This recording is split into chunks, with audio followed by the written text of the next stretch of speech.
എല്ലാവർക്കും നമസ്കാരം. എൻ്റെ പേര് സൂര്യശശി. എൻ്റെ പേര് ഗോവിന്ദ് സതീഷ്. ഞങ്ങൾ പഠിക്കുന്നത് 9ാം ക്ലാസ്സിലാണ്.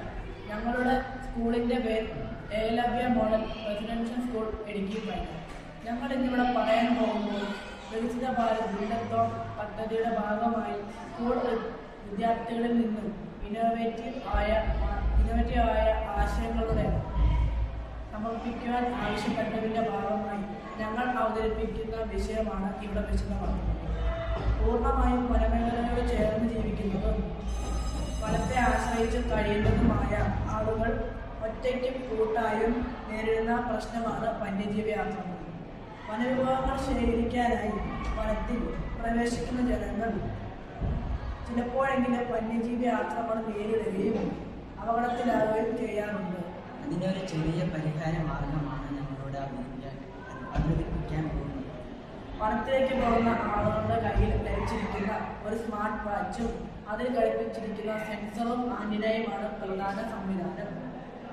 ഇതുമായി ബന്ധിപ്പിച്ചിരിക്കുന്ന സന്ദേശം സ്വീകരിക്കുന്ന ഒരു ചെറിയ ഉപകരണം അയാളുടെ വീട്ടിൽ ഉണ്ടാകും. വനത്തിൽ പോകുന്ന വ്യക്തി വന്യമൃഗത്തിന് മുൻപിൽ അകപ്പെട്ടാൽ സ്വാഭാവികമായി അദ്ദേഹത്തിന്റെ ഹൃദയമിടിപ്പ് വർദ്ധിക്കുമല്ലോ. ഹൃദയമിടിപ്പിന്റെ താളത്തിലുള്ള വ്യത്യാസം സെൻസർ മനസ്സിലാക്കുകയും ആന്റിന വഴി സിഗ്നൽ വീട്ടിലേക്ക് പോവുകയും ചെയ്യുന്നു.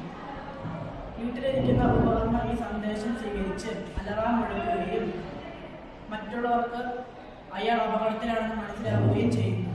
അതുമാത്രമല്ല, അയാൾ എവിടെയാണെന്നുള്ള ലൊക്കേഷൻ മൊത്തം ഇതുവഴി കിട്ടുകയും ചെയ്യുന്നു. ഇങ്ങനെ ആ വ്യക്തിയുടെ അവസ്ഥയും ലൊക്കേഷനും വീട്ടിലുള്ളവർ തിരിച്ചറിയാനും മറ്റുള്ളവരെ അറിയിക്കാനും അയാൾക്ക് വേണ്ട മുൻകരുതൽ എടുത്ത് അവരെ രക്ഷിക്കാനും സാധിക്കുന്നു.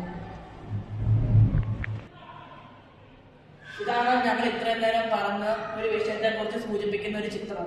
ഈ ചിത്രത്തിൽ ഒരു കുട്ടിയാണെങ്കിൽ ഇവിടെ വന്യജീവിയായിട്ട് എടുത്തിരിക്കുന്ന നമ്മൾ ആനയാണ്. ആ ആനയുടെ മുന്നിൽ പെട്ടിരിക്കുകയാണ്. ആ കുട്ടിക്ക് എങ്ങോട്ടും പോകാൻ കഴിയുന്നില്ല, രക്ഷപ്പെടാൻ ഒരു മാർഗവുമില്ല. അപ്പൊ ഞങ്ങൾ ഇത്രയും വരെ പറഞ്ഞ ഒരു കണ്ടുപിടുത്തമായ ഒരു വാച്ച് ആ കുട്ടിയുടെ കയ്യിലുണ്ട്. അതുവഴി ഈ കുട്ടിയുടെ ഹൃദയത്തിന്റെ ഇടിപ്പ് മനസ്സിലാക്കുകയും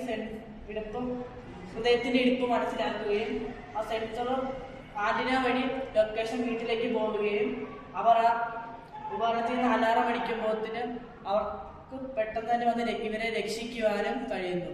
ഈ വിഷയം തിരഞ്ഞെടുക്കാനുള്ള കാരണം ഇത് പലയിടത്തായിട്ട് കണ്ടുവരുന്നുണ്ട്. പിന്നെ കാട്ടിലേക്ക് പോകുന്നവരെ തിരിച്ച് സുരക്ഷയായി വീട്ടിലേക്ക് കൊണ്ടുവരാനും സാധിക്കുന്നു. ഇതാണ് ഞങ്ങൾ ഇവിടെ ഇന്ന് അവതരിപ്പിക്കുന്ന ആശയം. ഈ ആശയം വഴി കാട്ടിലേക്ക് പോകുന്ന ഒരുപാട് ആളുകളുടെ ജീവൻ രക്ഷിക്കുവാൻ കഴിയുന്നു. എല്ലാവർക്കും നന്ദി, നമസ്കാരം.